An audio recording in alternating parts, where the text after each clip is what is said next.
Today's video will be on this YouTube channel's #1 favorite topic, the Chinese government. Ever since the collapse of the Soviet Union, here in the West, we think of authoritarian regimes as weak, unstable, and doomed to fail. But why isn't China, such an authoritarian country, fallen apart yet? In today's video, I will be going over the 3 main reasons why the Chinese government has maintained popularity and stability despite being an authoritarian country. The first is the limited success theory, the second is the political preferences theory, and the third is the weak Chinese theory. Before we get started, I have something significantly more important than politics. YouTube Analytics claims that only 10% of my viewers are subscribed. So if you enjoy this video, please do not forget to like and subscribe to the Con Filipatos YouTube channel. So what is the limited success theory?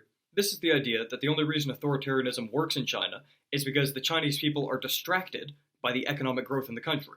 It's well established that authoritarian regimes can get away with it as long as there's enough economic growth.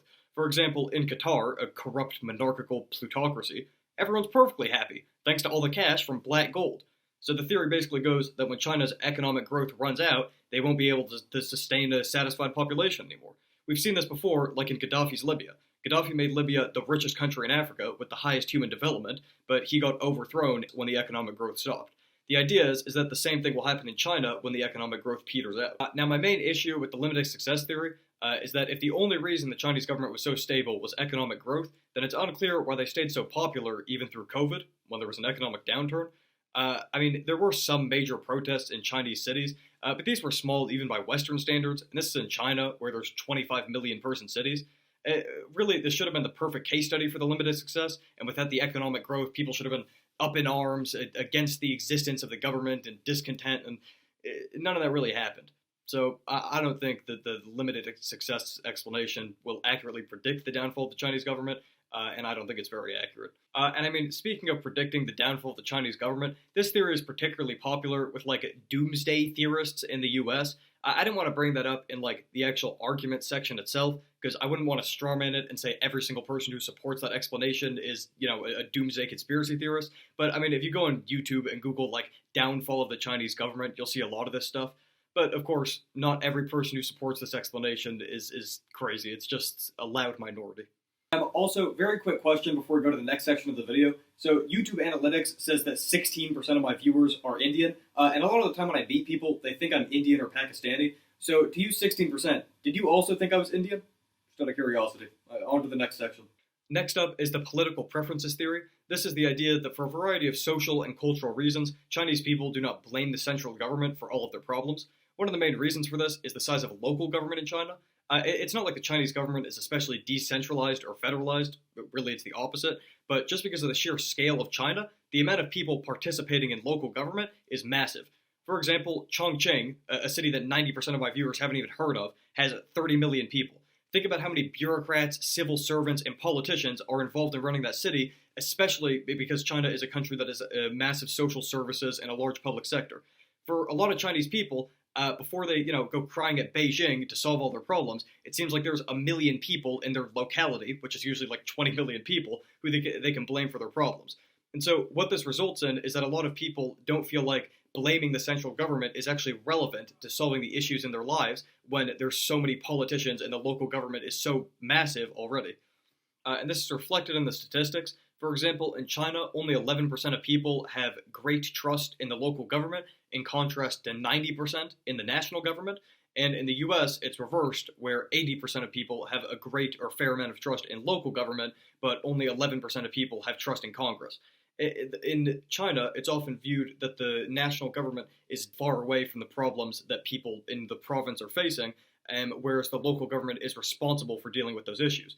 In the US, the attitude is kind of reversed, where it's the people in the province in your municipality are the ones who understand you, and the national government is the one who's always, screwing over the little guy. So that brings us to the weak Chinese theory.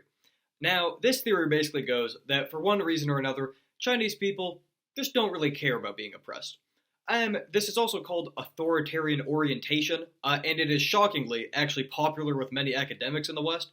And the theory basically goes that because in Asian culture there's a strong tradition of showing respect to elders and showing respect to superiors in the workplace, this translates into complacency and subservience. And so Chinese people, just don't really care about being oppressed. I think this idea is pretty stupid and also has like racist undertones, which I'll get onto in a moment, but that's a separate issue. Now, the one thing that could give credit to this theory is a one case study, which is Hong Kong. And the reason for that is because, unlike the other 1.5 billion people in China, the people in Hong Kong actually have some kind of active resistance movement against the government, which is a strong basis on disagreements with the central government's policies. Now, per the weak Chinese theory, the reason for this is because, unlike the rest of China, Hong Kong was enlightened to the Western values of freedom and democracy while being occupied by the British. However, I think that it's the history itself which evidences why there's so much friction between Hong Kong and the mainland. Even countries which have extreme cultural similarities can still be divided across political lines, like Germany and Austria, or France and Belgium. And basically, what I am saying is that what's happening isn't the product of, a distinct culture where it's, the weak, complacent Chinese people on one side and then the enlightened, freedom-loving Hong Kongers on the other side.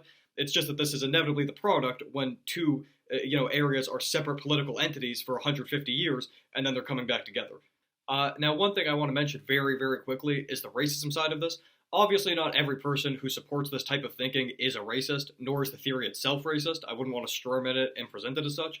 What I do want to highlight is that I think part of the reason this idea is so popular is because it's bound up in a lot of Western stereotypes, very harmful stereotypes of Asian men.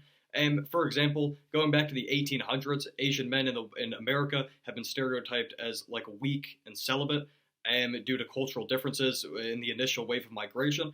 And I think that a lot of this negative perception is reflected in the theory. But again, obviously not everyone who supports the idea is racist. It's just that I see that it's quite bound up in that type of thinking.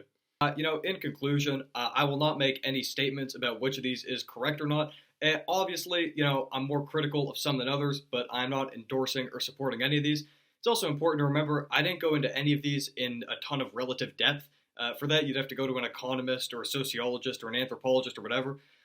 But I hope you enjoyed my summary.